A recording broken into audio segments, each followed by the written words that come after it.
بسم اللہ الرحمن الرحیم انما یخشی اللہ من عباده العلماء۔ جرأت کا نام ہے دیوبند والے، عالی مقام ہے دیوبند والے۔ جرأت کا نام ہے دیوبند والے، عالی مقام ہے دیوبند والے۔ جرأت کا نام ہے دیوبند والے، عالی مقام ہے دیوبند والے، عالی مقام ہے دیوبند والے۔ اعتراض نمبر 5 کا جواب۔ حضرت شیخ الحدیث نور اللہ مرقدہ نے فضائل اعمال کے اندر حکایات صحابہ میں ایک باب قائم کیا ہے، عورتوں کا دینی جذبہ بہادری، اور اس باب کے اندر حضرت شیخ رحمہ اللہ نے صحابہ اور صحابیات بہت ساری بے شمار عورتوں کے واقعات نقل کیے ہیں، بہادری کے، شجاعت کے، دلیری کے، جنہیں پڑھنے کے بعد عورتوں کے اندر بھی اور مردوں کے اندر بھی ایک قسم کی ایمانی تازگی، ایمانی نورانیت اور ایمانی حلاوت اور چاشنی محسوس ہوتی ہے۔ لیکن مثال مشہور ہے کہ خنزیر کو ہمیشہ ناپاکی ہی نظر آتی ہے، اس کا ذہن کبھی پاکی کی طرف جاتا ہی نہیں ہے، وہ ہمیشہ ناپاکی میں ہی منہ مارنے کی کوشش کرتا ہے۔ اتنے شاندار، خوبصورت، بہترین اور ایمان افروز واقعات کے اندر یہاں بھی ان غیر مقلدین بد باطنوں کو، جن کے باطن گندے، جن کی سوچ گندی، جن کی عقل گندی، ذہنیت گندی، اپنے اسی گندگی کے آئینے میں انہوں نے جب اسے حکایات صحابہ کو چیک کیا تو اس کے اندر انہیں گندگی نظر آئی اور اس کے اندر انہیں خرافات نظر آئی۔ چنانچہ حضرت شیخ رحمہ اللہ نے واقعہ نقل کیا ہے حضرت ام حکیم رضی اللہ تعالی عنہا کا۔ ام حکیم ہے یا ام حکیم ہے، دونوں طرح کی لغات ہیں ان کے اندر۔ تو حضرت ام حکیم رضی اللہ تعالی عنہا، ان کا واقعہ حضرت شیخ رحمہ اللہ نے نقل کیا ہے حکایات صحابہ کے اندر، اور یہ واقعہ موجود ہے صفحہ 182 کے اوپر۔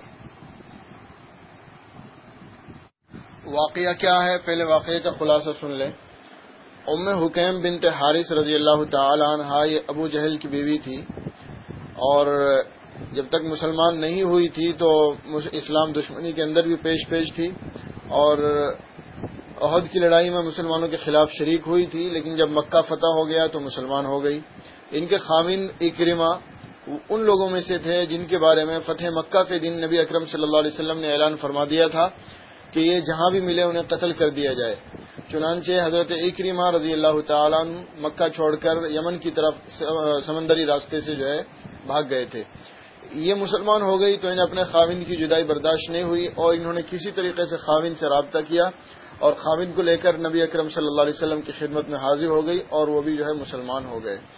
اس کے بعد حضرت ابو بکر صدیق رضی اللہ تعالیٰ عنہ کے زمانے میں جب حضرت اکرمہ رضی اللہ تعالیٰ عنہ ملک شام تشریف لے گئے قتل و قتال اور جہاد کے لیے، تو یہ حضرت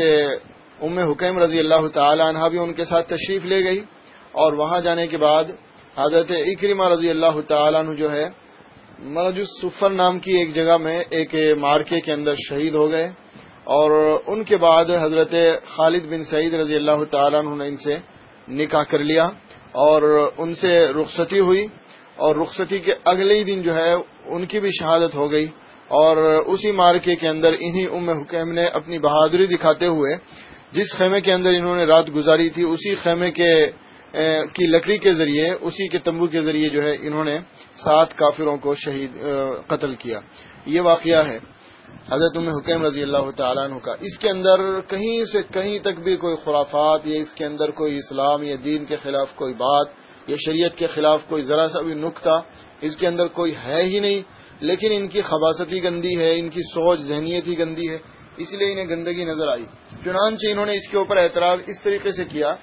کہ صاحب اس کے اندر یہ ہے کہ حضرت ام حکیم رضی اللہ تعالیٰ عنہ نے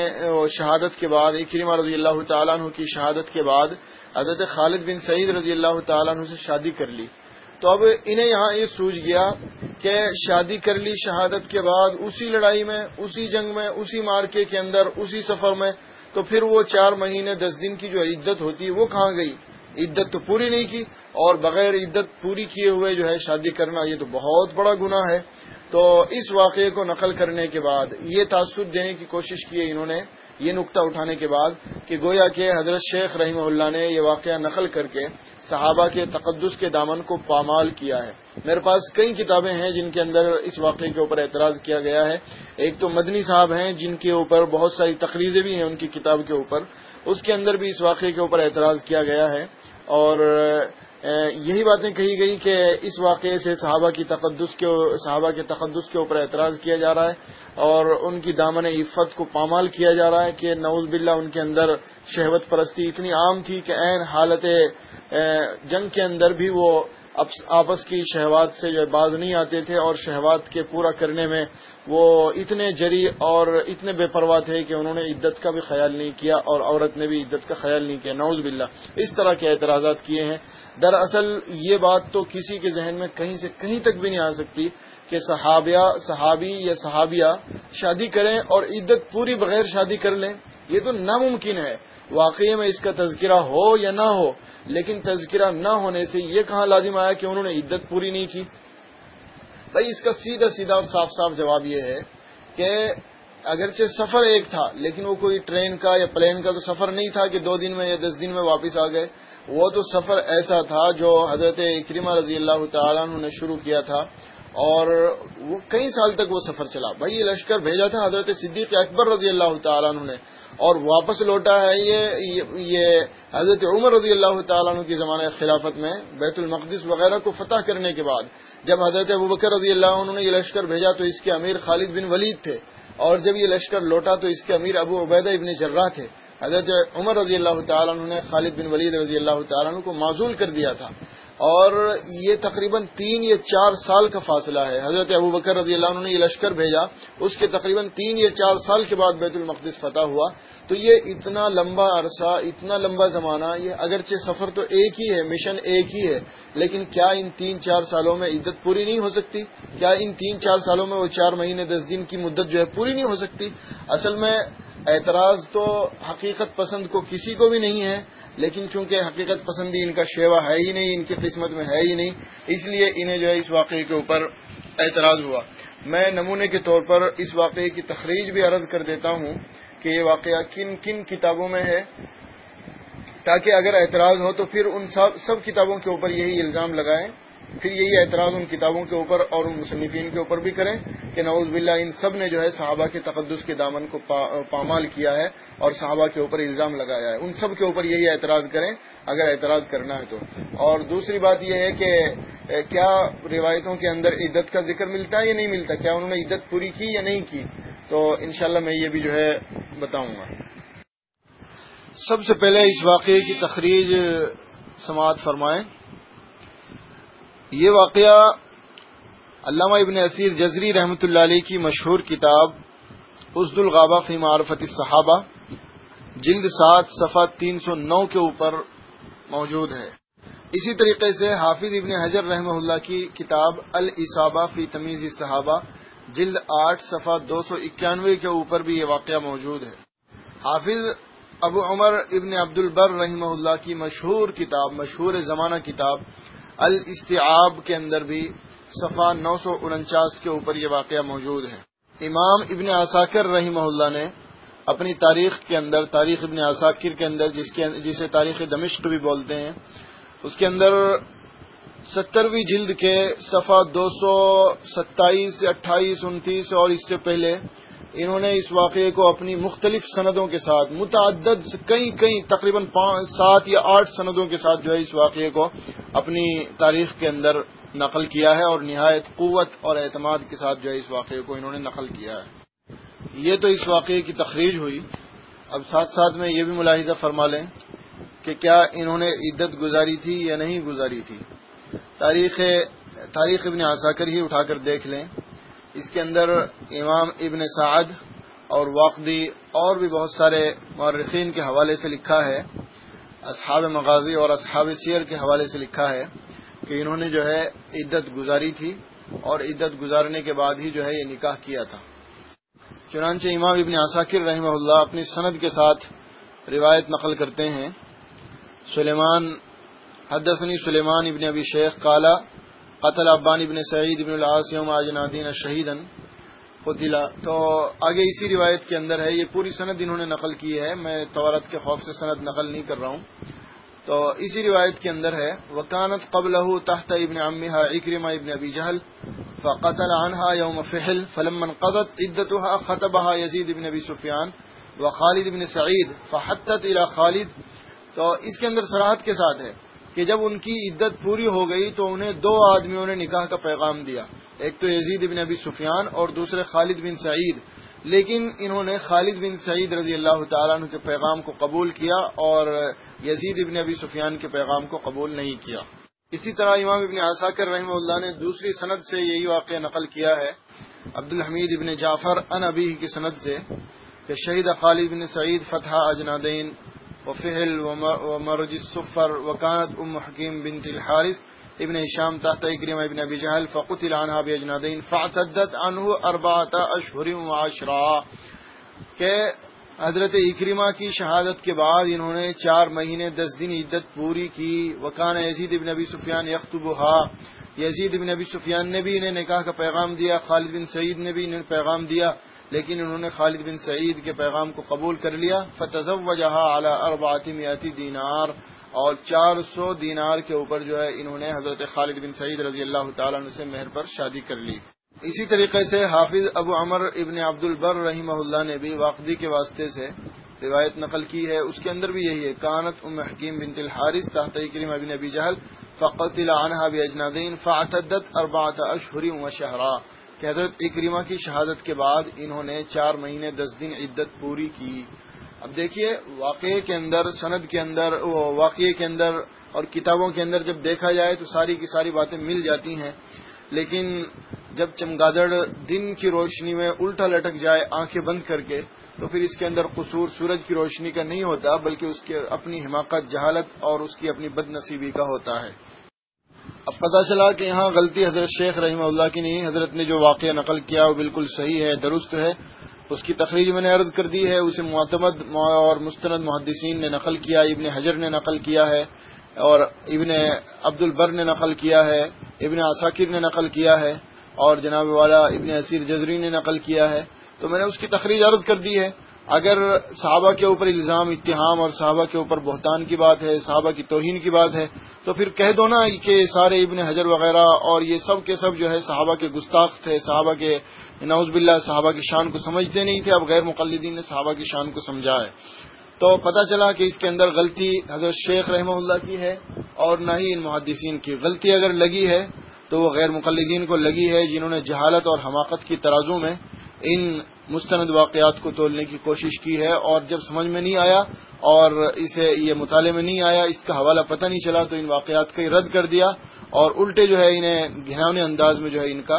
رد کیا ہے۔ حضرت شیخ نے جو واقعہ نقل کیا وہ بالکل صحیح ہے، درست ہے، اور معتبر اور مستند محدثین نے جو ہے اس واقعے کو نقل کیا ہے۔ اب رہی یہ بات کہ پھر حضرت شیخ رحمہ اللہ نے اس واقعے کے اندر اگر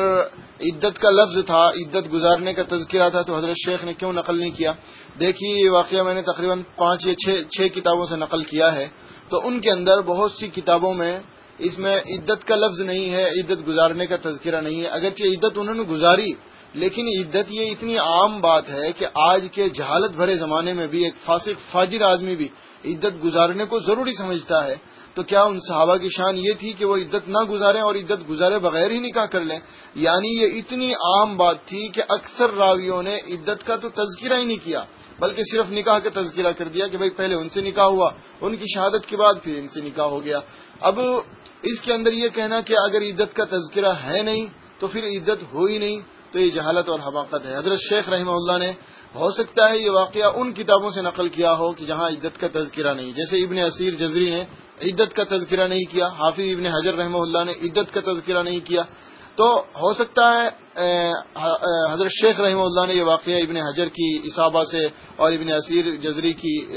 اسد الغابہ سے نقل کیا ہو، کوئی بعید بات نہیں ہے، تو اس لیے جو ہے انہوں نے عدت کا بھی تذکرہ نہیں کیا. باقی اس واقعے کے اندر عدت کا تذکرہ کرنا ضروری بھی نہیں ہے. اگر غیر مقلدین کا یہی اصول ہے کہ جہاں یہ واقعہ آئے کہ نکاح ہوا پھر طلاق دی یا نکاح ٹوٹ گیا اور اس کے بعد دوسرا نکاح کیا اور عدت کا تذکرہ نہ ہو تو وہ اس واقعے سے جو ہے صحابہ کی شان داغدار ہوتی ہے اور اس واقعے سے یہ ثبوت ملتا ہے کہ بغیر عدت کے نکاح کر لیا. تو میں غیر مقلدین کو دعوت دوں گا کہ 2 مثالیں میں بھی پیش کر دیتا ہوں.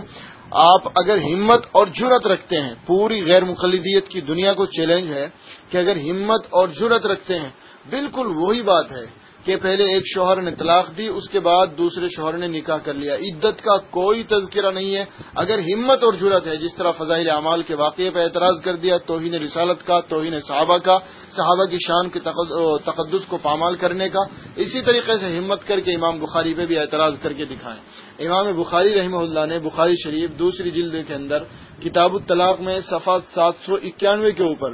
متعدد روایتیں نقل کی ہیں. اور بھی روایتیں مل جائیں گی لیکن میں نمونے کے طور پر صرف 2 پیش کر رہا ہوں. حضرت عائشہ رضی اللہ تعالیٰ عنہ کی روایت ہے ان عائشہ اخبرته ان امرأة رفاعة القرظی جاءت الى رسول اللہ صلی اللہ علیہ وسلم فقالت یا رسول اللہ، کہ رفاع قرظی کی عورت رسول اللہ صلی اللہ علیہ وسلم کے پاس آئی اور اس نے کہا اللہ کے رسول ان رفاع طلقنی، رفاع نے مجھے طلاق دے دی، فبت طلاقی، اور طلاق بتہ دے دی یعنی طلاق بائن دے دی. وانی نکحت بعدہ عبد الرحمن بن زبیر القرظی، اور میں نے اس طلاق کے بعد عبد الرحمن بن زبیر قرظی سے نکاح کر لیا. اب دیکھیے انہوں نے طلاق دے دی رفاع نے، اور انہوں نے طلاق کے بعد عبد الرحمن ابن زبیر قرظی سے نکاح کر لیا. غیر مقلدین کے اصول پر غیر مقلدین کی جہالت کا اگر استعمال کیا جائے تو نعوذ باللہ ثم نعوذ باللہ اس واقعے کے اوپر بھی اعتراض ہو سکتا ہے کہ دیکھو رفاع نے طلاق دے دی تو ان کی بیوی کو طلاق کی عدت پوری کرنی چاہیے تھی، انہوں نے عدت پوری کرنے سے پہلے عبد الرحمن بن زبیر سے نکاح کر لیا. وہاں تو فا ہے، فنکحت، اور یہاں تو واو ہے. فا تعقیب کے اوپر دلالت کرتا ہے، تعقیب ما تاخیر، اس کے اندر تو تاخیر کا معنی بھی ہوتا ہے. یہاں تو واو ہے، واو تو جمع کے لیے آتا ہے مطلقاً، کہ فوراً جو ہے طلاق دے دی اور فوراً جو ہے نکاح کر لیا. تو کیا غیر مقلدین ہمت کر کے امام بخاری کے اوپر بھی توہین صحابہ کا، صحابہ کی تقدیس کو پامال کرنے کا اور جھوٹ اور خرافات بکنے کا الزام لگائیں گے؟ اگر نہیں لگائیں گے تو پھر یہ تمہارے انصاف کے 2 پیمانے کیوں ہیں، ترازو کے 2 پیمانے کیوں ہیں؟ جرم یہی انہوں نے کیا، یہی شیخ زکریا نے کیا، یہی امام بخاری نے. شیخ زکریا کو تو جو ریمانڈ پہ لے لیا اور امام بخاری کو معاف کر دیا. اسی طریقے سے ایک دوسرا واقعہ ہے یہ بھی، ان رجلا طلق امرأته 3، کہ ایک مرد نے اپنی بیوی کو 3 طلاقیں دے دی، فتزوجت، اس نے دوسری شادی کر لی، 3 طلاقیں دے دی، اس نے دوسری شادی کر لی. اب دیکھیے طلاقیں دینے کے بعد غیر مقلدین کے زاویے سے اگر سوچیں، ان کی سوچ سے اگر سوچیں تو اس میں یہ ہونا چاہیے تھا کہ انہوں نے 3 طلاقیں دی، پھر اس عورت نے عدت پوری کی، پھر دوسرے مرد سے شادی کی. حالانکہ اس میں عدت کا تذکرہ ہے ہی نہیں، اس میں سیدھا یہ ہے کہ انہوں نے طلاق دی اور انہوں نے شادی کر لی. تو میرے بھائیو اگر اعتراض کرنا ہے تو ان کے اوپر بھی اعتراض کرو. تمہاری ذہنیت کا اگر استعمال کیا جائے تو نعوذ باللہ پھر تو پتہ نہیں کہاں تک یہ اعتراض پہنچتا ہے. تم نے تعصب، دشمنی اور حسد اور عداوت کے اندر حضرت شیخ رحمہ اللہ کی فضائل اعمال کے خلاف اپنا حسد اور اپنا عناد ظاہر کرنے کے لیے جو اصول بنایا، اگر ان اصولوں کا استعمال کیا جائے تو پھر بخاری کے اوپر بھی وہی اعتراضات وارد ہوں گے. تمہارے اندر ہمت ہے تو امام بخاری کے اوپر بھی اعتراض کر کے دکھائیں. ہم تو صاف صاف یہی کہتے ہیں کہ جس طرح فضائل اعمال کا واقعہ صحیح ہے اسی طرح بخاری کا واقعہ بھی صحیح ہے. کوئی بعید بات نہیں ان کے اندر، ان میں کوئی شبے کی بات نہیں ہے، کیونکہ صحابہ کی شان سے بعید ہے. یہ ہو ہی نہیں سکتا ہے کہ صحابہ طلاق کے بعد یا کسی کی وفات کے بعد ان کی بیویاں یا ان کے مرد جب شادی کریں تو وہ عدت گزارنے کا خیال نہ رکھیں. اس طرح کی سوچ بھی رکھنا صحابہ کے بارے میں اس طرح کا سوچنا بھی اور اس طرح کا اعتقاد رکھنا جو ہے یہ بہت بڑی کسر شان ہے اور یہ بہت بڑی بے ادبی اور گستاخی ہے. اللہ تبارک و تعالی اس طرح کی گستاخیوں سے ہم سب کی حفاظت فرمائے.